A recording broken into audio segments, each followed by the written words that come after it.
Bayangkan, selama ini kamu sholat 5 waktu, tapi tidak pernah benar-benar bertemu dengan Allah. Gerakanmu sempurna, bacaanmu lancar, tapi hatimu masih jauh. Lalu muncul satu pertanyaan yang mengusik. Apakah sholatku sudah sampai atau hanya berhenti di gerakan? Syekh Abdul Qadir Al-Jailani pernah mengungkap sebuah rahasia yang jarang dibahas, bahwa di balik setiap rokaat tersembunyi 5 makom spiritual tingkat tinggi. Bukan sekedar teori, tapi jalan menuju makrifat, jalan yang bisa mengubah sholat biasa menjadi perjumpaan yang hidup dengan Allah. Namun rahasia ini tidak akan terbuka bagi semua orang. Banyak yang sholat tapi tidak naik makom. Banyak yang membaca tapi tidak merasakan. Karena untuk memahami ini, dibutuhkan sesuatu yang lebih dari sekedar ilmu. Dibutuhkan kesadaran hati. Di video ini, kita akan membongkar perlahan apa sebenarnya 5 makom dalam sholat menurut para ahli ma'rifat. Dan mungkin setelah ini, kamu tidak akan pernah melihat sholat dengan cara yang sama lagi. Tonton video ini hingga akhir. Mari kita kupas rahasianya bersama. Namun sebelum kita membuka tabir rahasia pertama, mari kita satukan niat dan frekuensi dalam kebaikan. Ilmu yang bermanfaat adalah ilmu yang mengalir. Maka jika Anda merasa terpanggil menyebarkan pesan dari Sultanul Aulia ini, silahkan klik tombol subscribe dan nyalakan lonceng notifikasinya. Dengan begitu, Anda telah ikut serta menjaga cahaya hikmah ini tetap menyala di hati banyak orang. Jangan lupa untuk like video ini sebagai tanda syukur kita terhadap ilmu yang akan kita pelajari bersama. Dan yang paling penting, saya ingin lebih mengenal Anda lebih dekat. Di belahan bumi mana Anda saat ini sedang menyimak pesan ini? Silahkan tulis di kolom komentar dari mana asal kota atau daerah Anda, agar kita saling mendoakan keberkahan rezeki di seluruh penjuru alam. Tetaplah bersama saya hingga akhir video, karena setiap detik pembahasan ini saling mengunci satu sama lain. Mari kita mulai pembukaan pintu langit ini dengan pembahasan yang pertama. Ma'rifat dalam sholat dalam perspektif tasawuf bukan sekedar memahami tata cara ibadah atau menghafal bacaan, melainkan sebuah pengalaman batin yang mendalam dalam mengenal Allah secara langsung melalui hati, qalb.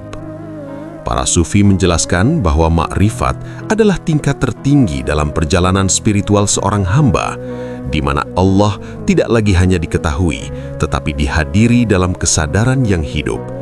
Dalam konteks sholat, ini berarti seseorang tidak hanya berdiri, ruku dan sujud secara fisik, tetapi juga mengalami perjalanan ruhani menuju hadirat ilahi.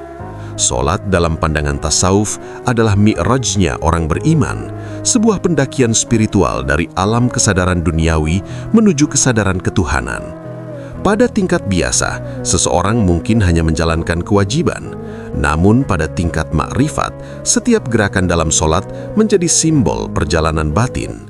Berdiri di awal sholat bukan sekedar posisi tubuh, melainkan kesadaran berdiri di hadapan Allah, seakan-akan seluruh eksistensi diri sedang menghadap kepada Sang Pencipta. Disinilah muncul rasa muraqabah, rasa diawasi Allah, dan hudur yang menjadi pintu awal makrifat. Dalam tasawuf, hati, qalb, dipandang sebagai pusat kesadaran spiritual. Ketika seseorang mencapai makrifat dalam sholat, hatinya menjadi jernih seperti cermin yang memantulkan cahaya ilahi. Bacaan Al-Fatihah tidak lagi terasa seperti rutinitas, tetapi berubah menjadi dialog intim antara hamba dan Tuhan. Setiap ayat seakan hidup, berbicara, dan meresap ke dalam jiwa. Pada titik ini, sholat tidak lagi terasa sebagai beban, melainkan sebagai kebutuhan ruhani yang dirindukan, sebuah ruang pertemuan yang penuh ketenangan dan kedekatan. Lebih dalam lagi, ma'rifat dalam sholat berkaitan dengan fana, yaitu lenyapnya ego, dan baqa, yaitu kekekalan dalam kesadaran Allah. Ketika seorang hamba ruku dan sujud, ia tidak hanya merendahkan tubuhnya, tetapi juga menghancurkan kesombongan dan identitas ego. Ia menyadari bahwa dirinya tidak memiliki apa-apa, tidak berdaya, dan sepenuhnya bergantung kepada Allah. Dalam kondisi ini, yang tersisa hanyalah kehambaan murni. Dan justru dalam kehancuran ego inilah seorang hamba menemukan kedekatan yang paling dalam dengan Tuhannya. Para ulama sufi seperti Syekh Abdul Qadir Al-Jailani menekankan bahwa makrifat dalam sholat tidak bisa dicapai hanya dengan ilmu lahiriah. Ia membutuhkan tazkiyatun nafs, latihan kesadaran, dan keikhlasan yang terus diasah.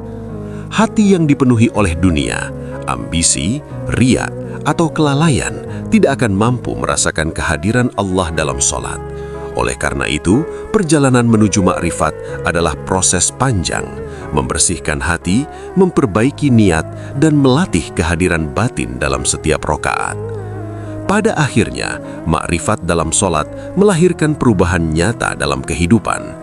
Seseorang yang benar-benar bertemu dengan Allah dalam sholatnya tidak akan kembali menjadi orang yang sama. Akhlaknya menjadi lebih lembut, hatinya lebih tenang, dan hidupnya lebih terarah. Sholat tidak lagi terpisah dari kehidupan sehari-hari, tetapi menjadi sumber cahaya yang menerangi seluruh perilaku. Inilah tanda bahwa sholat telah mencapai dimensi makrifat, bukan hanya ibadah yang dilakukan, tetapi kehadiran ilahi yang dirasakan dan membimbing setiap langkah kehidupan. Maqam niat dalam sholat, dalam sudut pandang spiritual dan perspektif tasawuf, adalah gerbang pertama dari seluruh perjalanan rohani seorang hamba menuju Allah. Ia bukan sekedar lintasan kalimat dalam hati seperti, "Saya niat sholat fardu ini karena Allah Ta'ala," lalu selesai. Dalam pandangan para ahli tasawuf, niat adalah arah terdalam jiwa, poros batin, pusat tujuan, dan penentu kemana sebenarnya seorang hamba sedang berjalan. Karena itu, maqam niat disebut sebagai kesadaran awal, yakni saat hati mulai sadar bahwa ia sedang meninggalkan kesibukan dunia, memutus perhatian dari makhluk, lalu mengarahkan seluruh diri hanya kepada Allah semata. Secara lahiriah, niat memang menjadi pembeda antara satu ibadah dengan ibadah lain. Namun secara batiniah, niat jauh lebih dalam daripada sekedar pembeda hukum. Niat adalah rahasia penggerak amal. Dalam tasawuf, amal tidak hanya dinilai dari bentuk luarnya, tetapi terutama dari ruh yang menghidupinya. Dua orang dapat berdiri dalam sholat yang sama, membaca ayat yang sama, ruku dan sujud dalam gerakan yang sama. Namun nilainya di sisi Allah bisa sangat berbeda, karena yang membedakan adalah isi hatinya. Yang satu berdiri dengan hati yang hadir, dengan rasa fakir, dengan kerinduan untuk dekat kepada Allah. Yang lain berdiri hanya karena kebiasaan, kewajiban, atau dorongan sosial. Disinilah maqam niat menjadi sangat menentukan. Apakah sholat itu benar-benar menjadi jalan menuju Allah atau hanya menjadi rutinitas yang bergerak tanpa ruh? Dalam perspektif tasawuf, niat adalah wajah batin dari keikhlasan. Para sufi memandang bahwa sebelum kaki tegak berdiri dalam sholat, hati harus terlebih dahulu berdiri menghadap Allah. Artinya, sebelum lisan bertakbir, batin harus lebih dulu berkata, "Aku datang kepadamu ya Allah, aku tinggalkan selainmu, aku ingin hadir di hadapanmu." Maka maqam niat bukan hanya keputusan untuk melakukan ibadah, tetapi perpindahan pusat perhatian dari dunia menuju Tuhan, dari makhluk menuju Khalik, dari kelalaian menuju kesadaran, dari kesibukan luar menuju keheningan batin. Inilah sebabnya niat disebut kesadaran awal, karena di titik inilah seorang hamba mulai benar-benar terbangun dari tidur ruhaninya. Para ulama tasawuf sering menjelaskan bahwa manusia hidup di antara dua tarikan, tarikan dunia dan tarikan Allah. Dunia menarik hati dengan urusan, keinginan, kekhawatiran, ambisi, luka dan angan-angan. Sedangkan Allah memanggil hati menuju ketenangan, kehambaan, cinta dan kedekatan. Ketika seseorang masuk ke dalam sholat, maka pada hakikatnya ia sedang memilih siapa yang sedang ia tuju. Jika tubuhnya sholat tetapi hatinya masih sibuk memikirkan urusan dunia, maka ia belum benar-benar masuk ke makom niat yang sebenarnya. Tetapi jika sebelum takbir ia berusaha menundukkan pikirannya, menenangkan jiwanya, lalu berkata dalam kedalaman batinnya bahwa ia hanya ingin menghadap Allah, maka disitulah makom niat mulai bercahaya. Dalam makom ini, niat juga dipahami sebagai pengosongan ruang batin. Hati manusia ibarat bejana, jika ia penuh oleh selain Allah, oleh ria, ujub, keinginan dipuji, rasa bangga diri, atau sekedar kesibukan yang tak putus-putus, maka cahaya kehadiran ilahi sulit masuk. Maka sebelum sholat benar-benar dimulai, seorang salik, seorang penempuh jalan ruhani, berusaha membersihkan hati dari segala motif yang tercampur. Ia bertanya kepada dirinya sendiri dengan jujur, mengapa aku sholat? Untuk siapa aku berdiri? Apa yang aku cari dalam ibadah ini? Pertanyaan ini sangat penting dalam tasawuf, sebab seseorang bisa saja melaksanakan ibadah secara lahir, tetapi batinnya sedang mencari selain Allah, mencari rasa aman semata, pujian orang, citra soleh, atau bahkan hanya menggugurkan kewajiban. Padahal, makom niat menuntut satu kemurnian, lillah, hanya karena Allah. Di titik ini, para sufi menekankan bahwa niat bukan sesuatu yang statis, melainkan sesuatu yang harus dijaga dan diperbaharui. Banyak orang mengira niat hanya hadir di awal ibadah, lalu setelah itu selesai. Dalam tasawuf, niat justru harus terus hidup sepanjang perjalanan sholat. Sebab hati sangat mudah berubah. Ia dapat memulai dengan ikhlas, lalu di tengah ibadah teralihkan. Ia dapat masuk dengan kesadaran, lalu perlahan diliputi lalai. Maka makom niat bukan cuma 1 detik di permulaan, melainkan kesetiaan hati terhadap tujuan awalnya.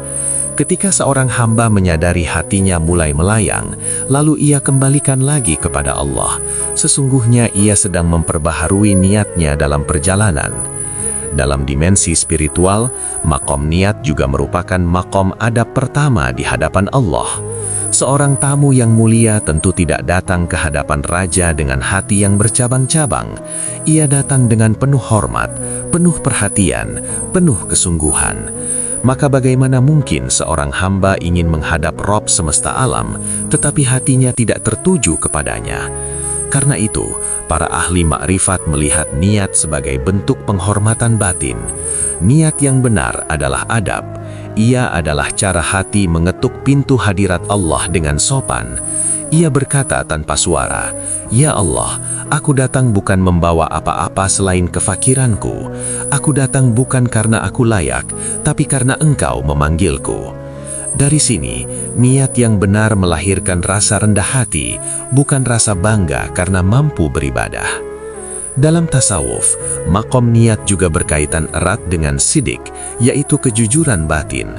Kejujuran ini bukan kepada manusia, melainkan kepada Allah dan kepada diri sendiri. Banyak orang tidak jujur dalam ibadahnya.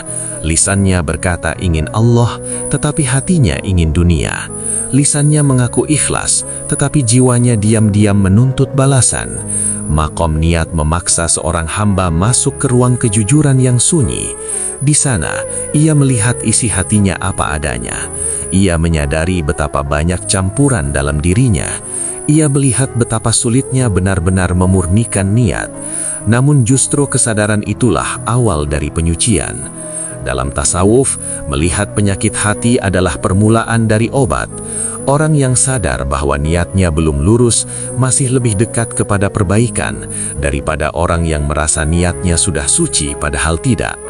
Karena itu, makom niat sejatinya adalah makom mujahadah, makom perjuangan. Memurnikan niat adalah pekerjaan yang halus, berat, dan terus-menerus. Musuhnya bukan hanya syaitan, tetapi juga nafsu dan kebiasaan jiwa yang selalu ingin memperoleh bagian. Nafsu ingin dipandang baik, nafsu ingin merasa menjadi orang yang dekat kepada Allah. Bahkan dalam ibadah, nafsu masih bisa masuk dan mengambil porsi. Maka para sufi sangat waspada terhadap jebakan ini. Mereka tidak cepat merasa puas dengan ibadahnya, karena mereka tahu bahwa amal lahir bisa tampak indah, sementara batinnya masih tercemar. Oleh sebab itu, di makom niat, seorang salik belajar menghancurkan kepentingan dirinya sendiri sedikit demi sedikit, hingga yang tinggal hanyalah kerinduan untuk Allah. Lebih dalam lagi, dalam dimensi makrifat, niat adalah arah wujud. Maksudnya, bukan hanya hati yang menghendaki Allah, tetapi seluruh keberadaan diri mulai diarahkan kepadanya. Pikiran, rasa, keinginan, tubuh, bahkan nafas, semua diajak untuk selaras dalam satu tujuan, menghadap Allah. Ketika niat sudah mencapai kedalaman seperti ini, sholat tidak lagi diawali dengan sekedar ucapan atau lintasan pikiran, melainkan pengumpulan diri yang utuh. Hamba tidak datang ke hadapan Allah dalam keadaan tercerai-berai. Ia mengumpulkan dirinya yang tercecer di banyak urusan, lalu membawanya kembali ke satu pusat, Allah. Inilah makna spiritual yang sangat halus dalam makom niat. Ia adalah proses menghimpun jiwa yang tercerai oleh dunia, lalu memusatkannya kembali ke kiblat batin. Makom niat juga merupakan awal dari hudur al-qalb, yakni hadirnya hati. Tasawuf sangat menekankan kehadiran hati, karena ibadah tanpa hati ibarat jasad tanpa nyawa. Kehadiran ini tidak datang tiba-tiba. Ia lahir dari niat yang serius. Ketika seseorang sungguh-sungguh berniat menghadap Allah, maka ia sedang membuka pintu bagi kehadiran hati. Mungkin pada awalnya belum sempurna, mungkin masih ada gangguan, mungkin pikiran masih berlari. Tetapi selama niatnya jujur, selama ia terus berusaha kembali, maka kehadiran hati akan tumbuh sedikit demi sedikit. Inilah pendidikan ruhani dalam sholat. Hati dilatih untuk hadir, bukan dibiarkan liar. Dan latihan itu dimulai dari niat. Di sisi lain, makom niat mengajarkan bahwa sholat sejatinya dimulai sebelum takbiratul ihram. Ia dimulai sejak seorang hamba merasakan panggilan Allah lalu menjawabnya. Ketika azan terdengar, sesungguhnya bukan hanya telinga yang dipanggil, tetapi juga hati. Orang yang memiliki rasa spiritual akan menangkap bahwa panggilan itu adalah undangan ilahi.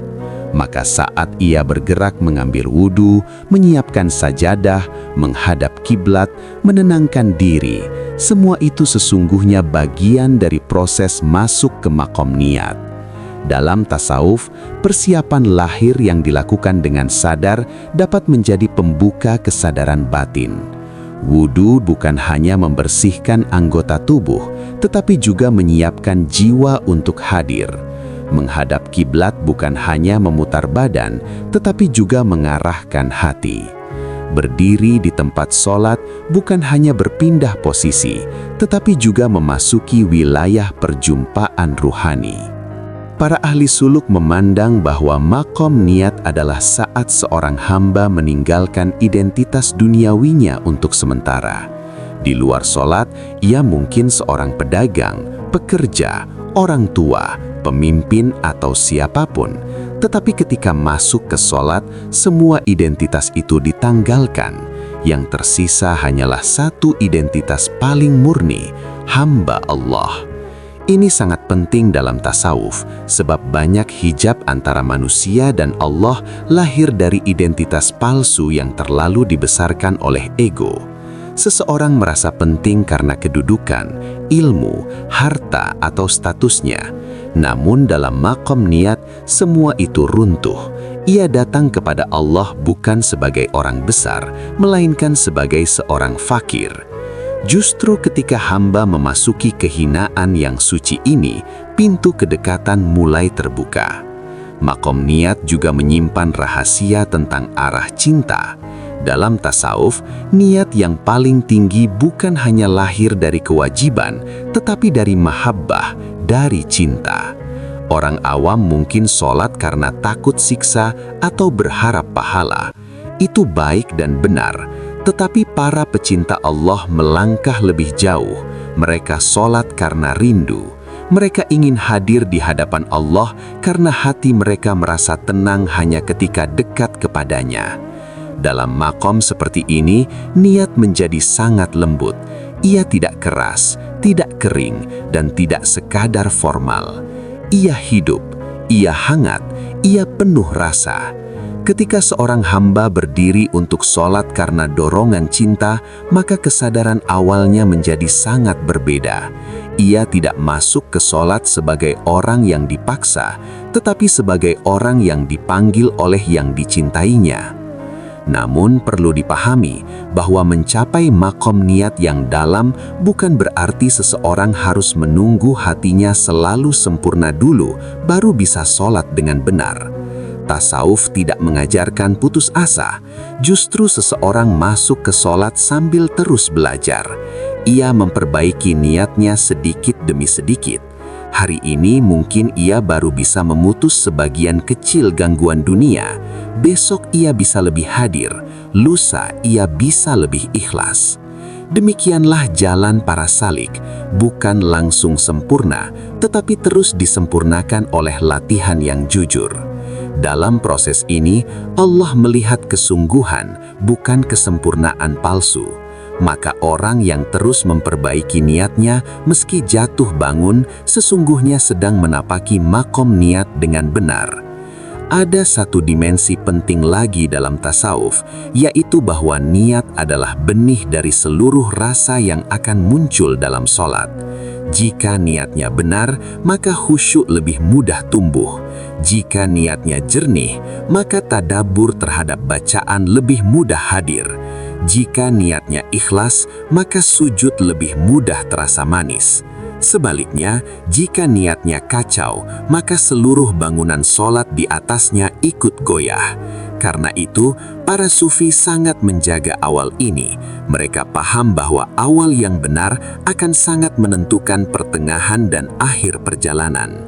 Makom niat adalah fondasi. Jika fondasi kokoh, maka bangunan ruhani sholat pun akan kokoh. Jika fondasi rapuh, maka ibadah mudah menjadi kosong. Pada tingkat yang lebih tinggi, makom niat dapat membawa seorang hamba kepada kesadaran bahwa bahkan kemampuan untuk berniat pun adalah karunia Allah. Ini adalah pandangan yang sangat halus dalam makrifat. Seorang hamba menyadari bahwa dirinya tidak mampu menghadap Allah kecuali karena Allah terlebih dahulu memanggilnya, menggerakkannya, dan memudahkan jalannya. Maka dalam niat yang paling dalam muncul rasa syukur dan rasa malu sekaligus. Syukur karena Allah masih memberinya izin berdiri di hadapannya. Malu karena ia datang dengan hati yang masih banyak cacat. Perpaduan antara syukur, malu, harap, dan cinta ini melahirkan suasana batin yang sangat indah dalam permulaan sholat. Inilah salah satu rahasia mengapa para kekasih Allah begitu menjaga adab sebelum sholat. Karena bagi mereka, berdiri dalam sholat bukan hal biasa, melainkan anugerah besar. Akhirnya, makom niat sebagai kesadaran awal adalah saat seorang hamba benar-benar memulai perjalanan pulang kepada Allah. Ia baru di permulaan, tetapi permulaan ini sangat agung. Disinilah ia memutus arah dari selain Allah. Disinilah ia mengosongkan hati dari kepentingan-kepentingan yang mengotori. Disinilah ia menanggalkan identitas ego dan kembali menjadi hamba. Disinilah ia menata tujuan, memperbaiki keikhlasan, dan memusatkan jiwanya hanya kepada Tuhan. Maka siapa yang memahami rahasia makom niat, maka ia akan sadar bahwa sholat sesungguhnya tidak dimulai dengan gerakan tubuh, tetapi dengan pergeseran batin. Dan pergeseran itulah yang menjadi kunci. Dari lalai menjadi sadar, dari jauh menjadi dekat, dari banyak menuju satu. Bila makom niat ini benar-benar dihayati, maka seorang hamba tidak akan terburu-buru memasuki sholat. Ia akan memberi ruang bagi hatinya untuk tenang, menghadirkan rasa bahwa ia sedang menghadap Rabbul Alamin, lalu masuk ke dalam ibadah dengan jiwa yang tunduk. Dengan begitu, niat bukan lagi sekadar syarat sah ibadah, tetapi menjadi pintu pembuka makrifat. Dari pintu inilah seluruh rahasia sholat mulai tersingkap sedikit demi sedikit. Makam takbir, memutus dunia dalam perspektif tasawuf, adalah sebuah fase yang sangat agung dalam sholat, di mana seorang hamba secara sadar dan total memutus keterikatan batinnya dengan dunia, lalu memasuki ruang kehadiran ilahi. Ucapan Allahu Akbar yang sering dianggap sebagai pembuka sholat, dalam pandangan para sufi, sesungguhnya adalah deklarasi spiritual yang sangat dalam. Bukan sekedar lafaz di lisan, tetapi pernyataan jiwa bahwa tidak ada sesuatu pun yang lebih besar, lebih penting, dan lebih layak diperhatikan selain Allah. Dalam dimensi lahiriah, takbir hanyalah gerakan mengangkat tangan dan mengucapkan kalimat tertentu. Namun dalam dimensi batiniah, ia adalah gerbang peralihan kesadaran. Sebelum takbir, seseorang masih berada dalam dunia. Pikirannya dipenuhi urusan, hatinya terikat pada berbagai hal, jiwanya terpecah oleh banyak arah. Tetapi saat takbir diucapkan dengan kesadaran yang hidup, ia sedang berkata dalam kedalaman batinnya, "Ya Allah, Engkau lebih besar dari semua yang ada di hatiku, lebih besar dari masalahku, dari keinginanku, dari ketakutanku, dari dunia seluruhnya." Inilah awal dari pemutusan, bukan pemutusan fisik dari dunia, tetapi pemutusan keterikatan hati terhadap dunia. Para ahli tasawuf menjelaskan bahwa dunia bukanlah sesuatu yang harus dibenci secara fisik, tetapi sesuatu yang harus dikeluarkan dari dominasi hati. Dunia menjadi hijab ketika ia menguasai perhatian batin, ketika ia menjadi pusat kecemasan, harapan, dan ketergantungan. Maka dalam makam takbir, seorang hamba berlatih untuk menggeser pusat hatinya. Ia tidak lagi menjadikan dunia sebagai poros utama, tetapi memindahkan poros itu kepada Allah. Ucapan Allahu Akbar menjadi alat untuk menata ulang orientasi batin, dari yang kecil menuju yang maha besar, dari yang fana menuju yang kekal. Gerakan mengangkat tangan dalam takbir juga memiliki makna simbolik yang sangat dalam tasawuf. Para sufi memaknainya sebagai tanda melepaskan segala sesuatu di belakangnya. Seakan-akan seorang hamba sedang melempar dunia ke belakang, lalu masuk ke dalam hadirat Allah dengan tangan yang kosong. Ia tidak membawa harta, tidak membawa status, tidak membawa kebanggaan diri, bahkan tidak membawa beban pikirannya. Ia datang dalam keadaan kosong di hadapan Allah. Dan justru dalam kekosongan inilah hati menjadi siap untuk menerima kehadiran ilahi. Makam takbir juga berkaitan erat dengan konsep tahrim, yaitu pengharaman terhadap hal-hal duniawi dalam sholat. Secara fikih, setelah takbiratul ihram, seseorang tidak boleh lagi melakukan hal-hal yang membatalkan sholat. Namun dalam tasawuf, maknanya jauh lebih dalam. Setelah takbir, hati tidak boleh lagi sibuk dengan selain Allah. Jika tubuh sudah masuk dalam sholat, tetapi hati masih berjalan-jalan di luar, maka secara batin, ia belum benar-benar memasuki makam takbir. Karena hakikat takbir adalah masuknya seluruh kesadaran ke dalam satu arah, Allah. Dalam perjalanan ruhani, makam ini sering menjadi ujian yang berat. Banyak orang mampu mengucapkan Allahu Akbar, tetapi sulit merasakan bahwa Allah benar-benar lebih besar dari segala sesuatu dalam hidupnya. Hatinya masih terikat pada masalah yang belum selesai, masih dikejar oleh kecemasan masa depan, masih dipenuhi bayangan masa lalu. Disinilah pentingnya latihan batin. Seorang salik harus terus melatih dirinya untuk menghadirkan makna takbir dalam hati, bukan hanya di lisan. Setiap kali takbir diucapkan, ia berusaha menurunkan maknanya ke dalam jiwa, bahwa apapun yang ada dalam pikirannya, semuanya kecil di hadapan kebesaran Allah.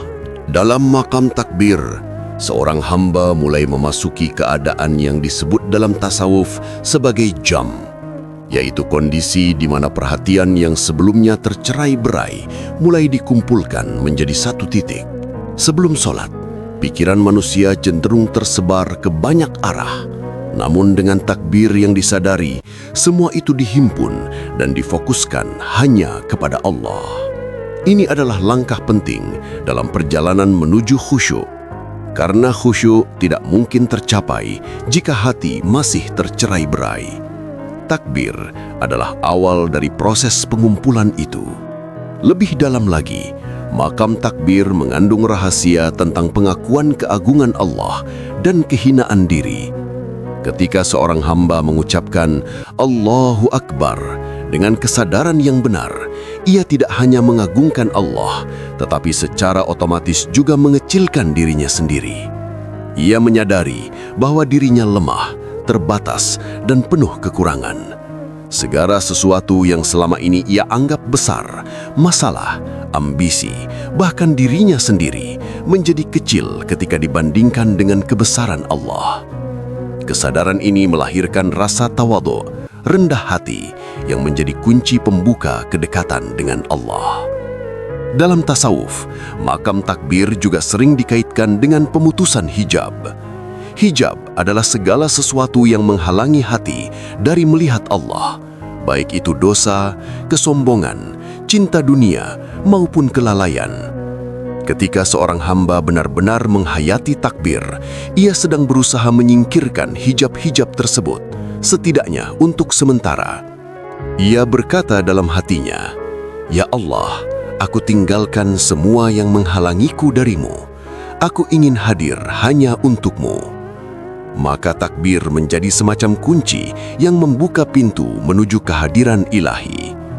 Namun, penting untuk dipahami bahwa pemutusan dunia dalam makam takbir bukan berarti membenci kehidupan atau lari dari tanggung jawab. Tasawuf tidak mengajarkan pelarian, tetapi penempatan yang benar.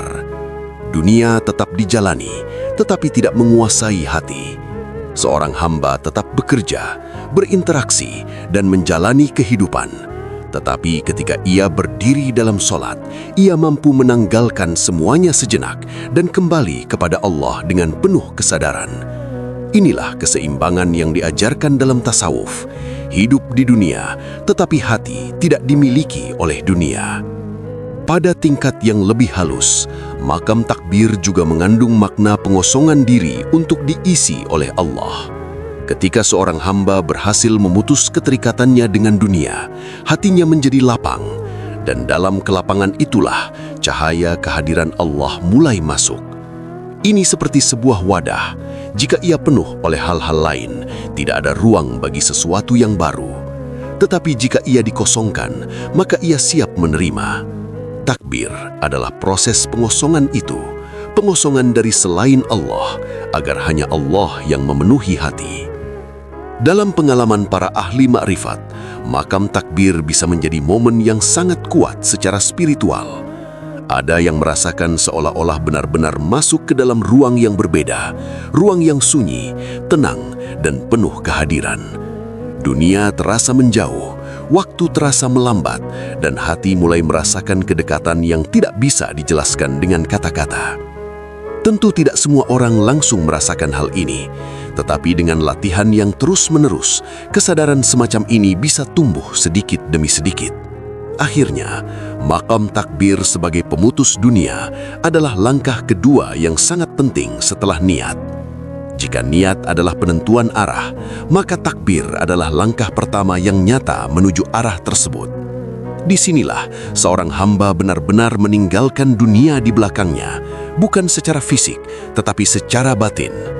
Ia memasuki sholat dengan kesadaran bahwa ia sedang menghadap yang maha besar dan bahwa segala sesuatu selainnya tidak layak menguasai hatinya.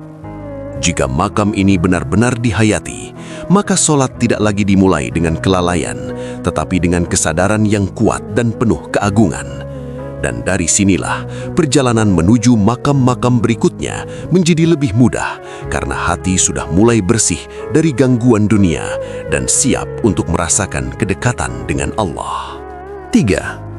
Makom qiraah, dialog dengan Allah, dalam perspektif tasawuf adalah sebuah fase yang sangat halus dan penuh keintiman dalam solat, di mana seorang hamba tidak lagi sekedar membaca ayat-ayat Al-Quran, tetapi memasuki ruang percakapan langsung dengan Allah.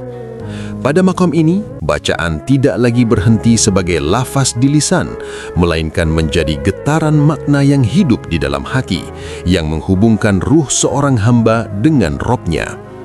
Secara lahiriah, qiraah adalah membaca Al-Fatihah dan ayat-ayat Al-Quran. Namun dalam pandangan para sufi, qiraah adalah momen komunikasi ilahi.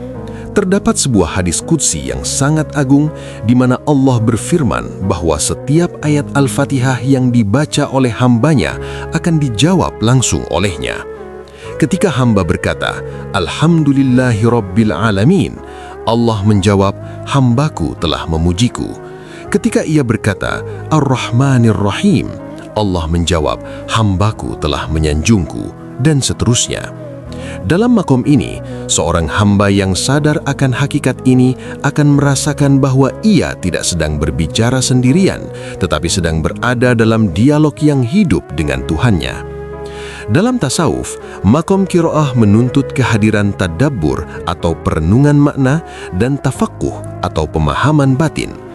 Artinya, setiap ayat yang dibaca tidak dibiarkan berlalu begitu saja, tetapi diresapi maknanya. Ketika membaca tentang rahmat Allah, hati merasakan harapan. Ketika membaca tentang kekuasaannya, hati merasakan keagungan. Ketika membaca tentang hari pembalasan, hati merasakan takut dan kesadaran. Di sini, Al-Quran tidak lagi menjadi teks yang dibaca, tetapi menjadi cahaya yang menerangi batin. Setiap ayat seperti mengetuk hati, menghidupkan kesadaran, dan membawa jiwa lebih dekat kepada Allah. Lebih dalam lagi, makom qiraah adalah makom di mana seorang hamba mulai merasakan lisan dan hatinya bersatu. Banyak orang membaca Al-Quran dengan lisannya, tetapi hatinya berada di tempat lain. Dalam tasawuf, kondisi ini dianggap sebagai keterpisahan antara lahir dan batin. Namun ketika seseorang mencapai makom qiraah, lisannya membaca dan hatinya ikut hadir, bahkan jiwanya ikut tenggelam dalam makna. Ia tidak hanya melafalkan ayat, tetapi merasakan ayat itu sedang berbicara kepadanya. Seakan-akan setiap firman Allah ditujukan secara pribadi kepadanya, bukan kepada orang lain.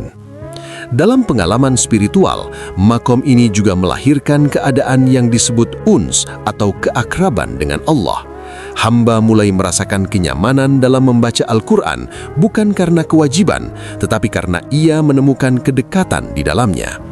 Bacaan menjadi lembut, tidak tergesa-gesa, penuh rasa. Bahkan terkadang satu ayat bisa membuat hati bergetar, meneteskan air mata, atau membawa rasa tenang yang mendalam. Ini bukan karena keindahan suara semata, tetapi karena jiwa sedang tersentuh oleh makna ilahi. Para sufi juga menjelaskan bahwa dalam makom qiraah, seorang hamba harus menjaga adab yang sangat tinggi. Ia tidak membaca dengan hati yang lalai, tidak tergesa-gesa, dan tidak sekedar mengejar selesai. Ia membaca dengan penuh penghormatan, seolah-olah ia sedang mendengarkan langsung firman Allah. Bahkan sebagian ulama tasawuf mengatakan bahwa ketika membaca Al-Quran dalam solat, hendaknya seorang hamba merasa bahwa Allah sedang berbicara kepadanya dan ia sedang menjawab dengan hatinya. Dengan kesadaran ini, bacaan menjadi hidup, penuh rasa, dan membawa kehadiran yang mendalam.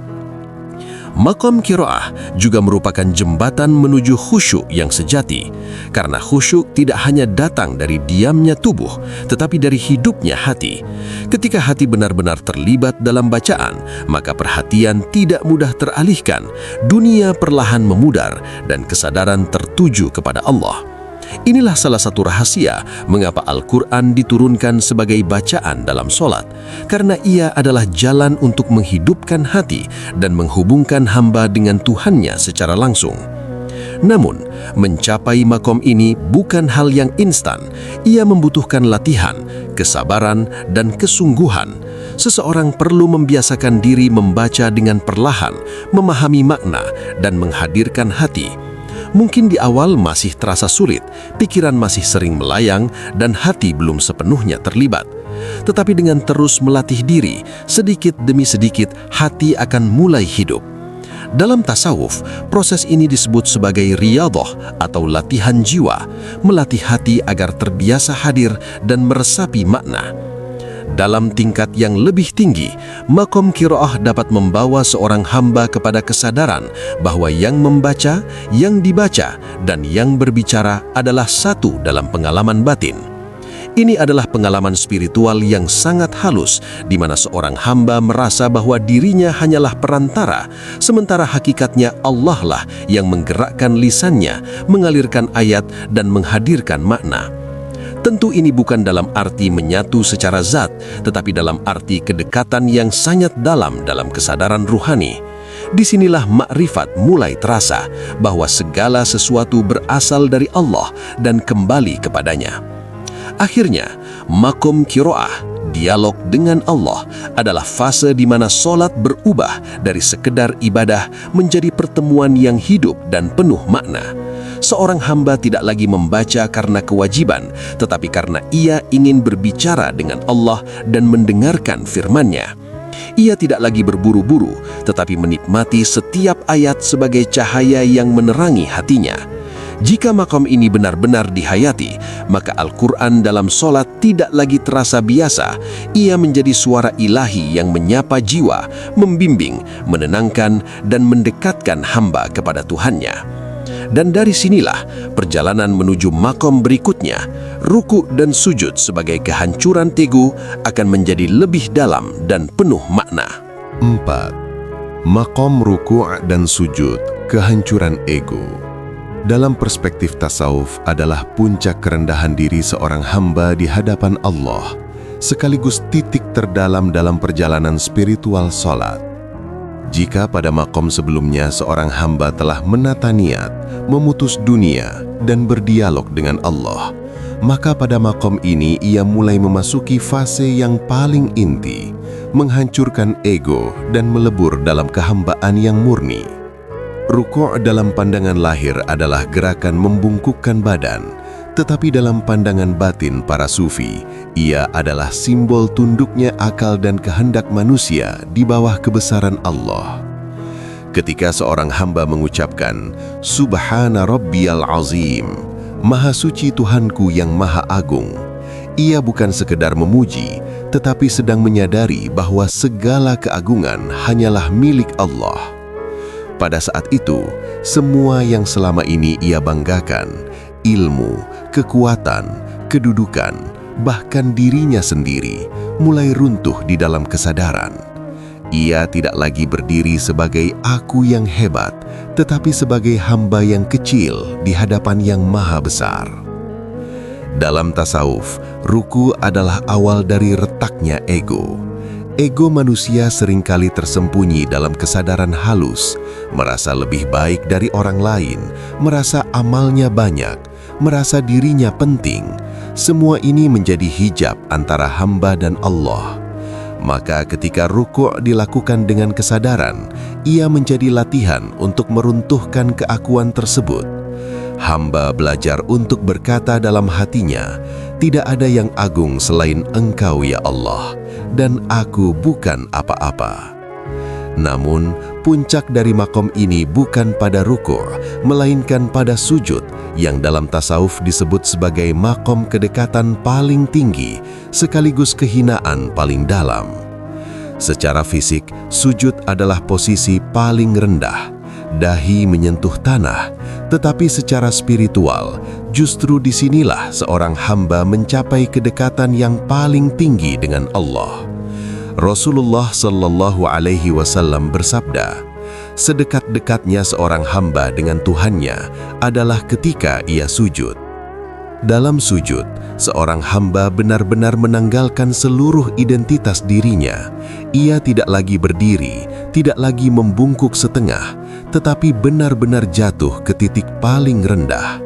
Ini melambangkan bahwa ia telah menyerahkan segalanya, kehormatan, ego, kekuatan, bahkan rasa memiliki dirinya sendiri.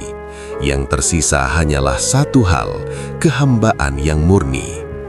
Para ahli tasawuf menjelaskan bahwa sujud adalah maqam fana, lenyapnya ego. Fana bukan berarti hilang secara fisik, tetapi hilangnya rasa aku yang terpisah dari Allah. Dalam sujud yang dalam, seorang hamba tidak lagi sibuk dengan dirinya, tidak sibuk memikirkan citra, tidak sibuk mempertahankan ego, tidak sibuk dengan dunia. Ia hanya merasakan kehadiran Allah. Bahkan dalam pengalaman spiritual yang tinggi, seorang hamba bisa merasakan seolah-olah dirinya tidak ada, dan yang ada hanyalah kehadiran Allah yang meliputi segalanya. Disinilah muncul rahasia besar. Semakin seorang hamba merendahkan dirinya di hadapan Allah, semakin Allah mengangkat derajatnya.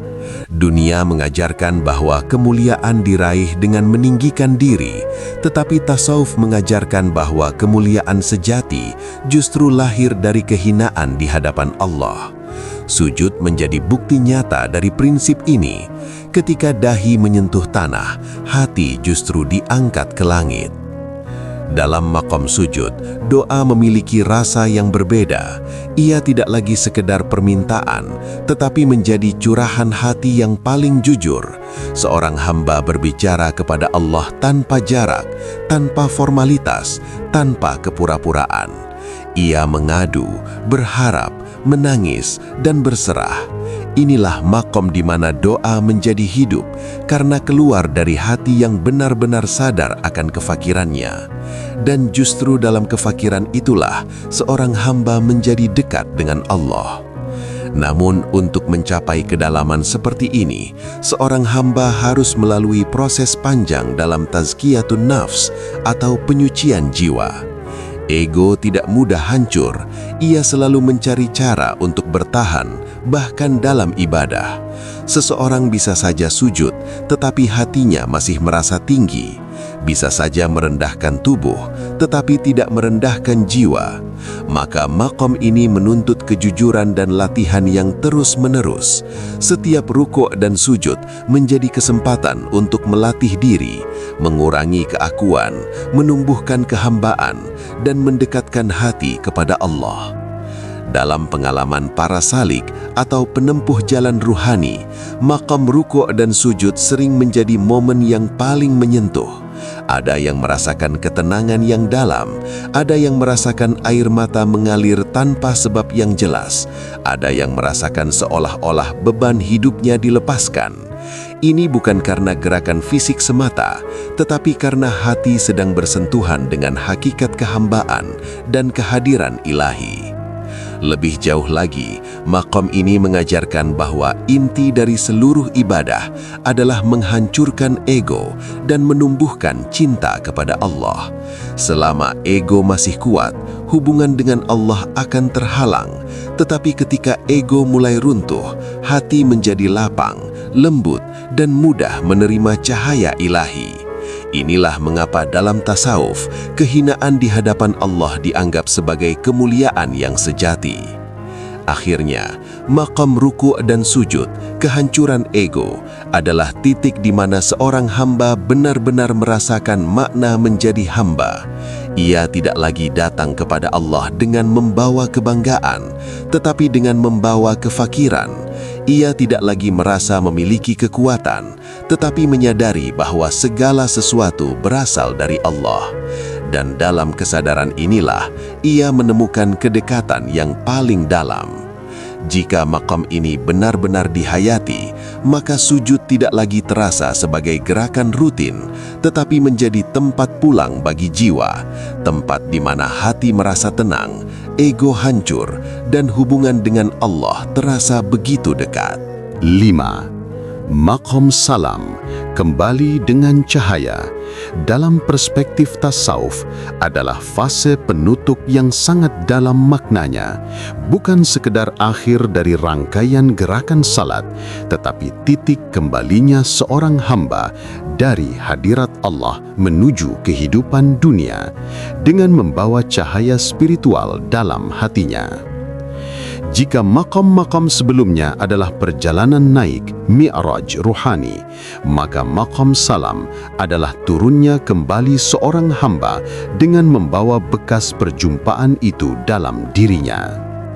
Secara lahiriah, salam hanyalah gerakan menoleh ke kanan dan ke kiri sambil mengucapkan Assalamualaikum warahmatullah.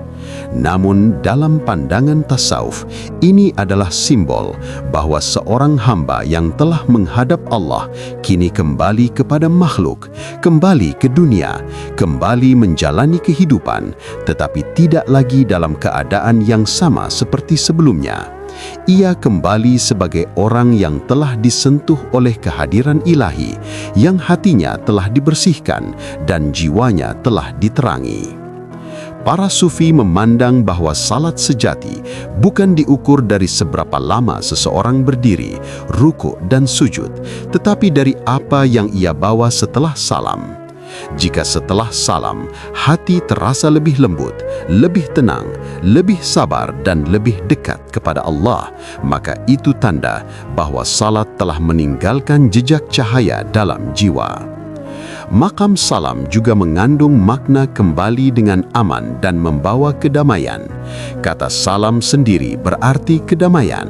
Seolah-olah seorang hamba yang telah selesai bermunajat kepada Allah kini membawa salam itu keluar, menyebarkan ketenangan, kasih sayang dan kebaikan kepada sekitarnya. Dalam tasawuf, ini adalah tanda penting bahwa ibadah yang benar akan memancar keluar dalam bentuk akhlak. Orang yang benar-benar dekat dengan Allah tidak hanya khusyuk dalam salat, tetapi juga menjadi rahmat bagi orang lain dalam kehidupannya. Lebih dalam lagi, maqam ini menunjukkan bahwa perjalanan spiritual dalam salat bukan untuk melarikan diri dari dunia, tetapi untuk memperbaiki cara kita hadir di dalam dunia. Seorang hamba tidak tinggal dalam sujud selamanya, tidak terus-menerus berada dalam mi'raj, tetapi ia kembali karena kehidupan adalah ladang pengabdian. Namun ia kembali dengan perspektif yang berbeda. Dunia tidak lagi menguasai hatinya, masalah tidak lagi mengguncangkan jiwanya seperti sebelumnya, dan segala sesuatu ia lihat dalam cahaya hubungan dengan Allah. Dalam tasawuf, maqam salam juga merupakan fase baqa setelah fana. Jika pada ruku' dan sujud seorang hamba mengalami fana, yaitu lenyapnya ego, maka pada salam ia kembali dalam keadaan baqa, yaitu tetap hidup di dunia, tetapi dalam kesadaran yang terhubung dengan Allah. Ia tidak lagi hidup dengan ego yang lama, tetapi dengan hati yang telah disentuh oleh kehambaan. Ia tetap bekerja, berbicara, berinteraksi, tetapi batinnya membawa jejak perjumpaan tadi. Para ahli ma'rifat sering mengatakan bahwa orang yang benar-benar salat adalah orang yang keluar dari salat dalam keadaan lebih baik daripada saat ia masuk. Jika sebelumnya ia gelisah, ia menjadi tenang. Jika sebelumnya ia marah, ia menjadi lembut. Jika sebelumnya ia lalai, ia menjadi sadar. Inilah tanda bahwa maqam salam telah berfungsi dengan benar, yakni sebagai jembatan antara ibadah dan kehidupan nyata. Selain itu, menoleh ke kanan dan ke kiri dalam salam juga dimaknai secara simbolis sebagai kesadaran akan keberadaan makhluk di sekitar kita. Setelah tenggelam dalam hubungan dengan Allah, seorang hamba diingatkan bahwa ia tidak hidup sendiri.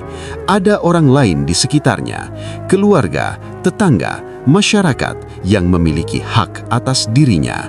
Maka salam menjadi isyarat bahwa spiritualitas tidak boleh berhenti pada hubungan vertikal dengan Allah, tetapi harus mengalir ke hubungan horizontal dengan sesama manusia. Dalam maqam ini, seorang hamba juga belajar bahwa nilai salat akan terlihat dalam perilakunya setelah selesai salat. Apakah ia lebih jujur, lebih sabar, lebih pemaaf, lebih rendah hati, atau justru kembali pada kebiasaan lama tanpa perubahan? Tasawuf sangat menekankan bahwa ibadah yang tidak mengubah akhlak adalah ibadah yang belum sempurna, karena tujuan akhir dari kedekatan dengan Allah adalah terbentuknya jiwa yang bersih dan perilaku yang mulia.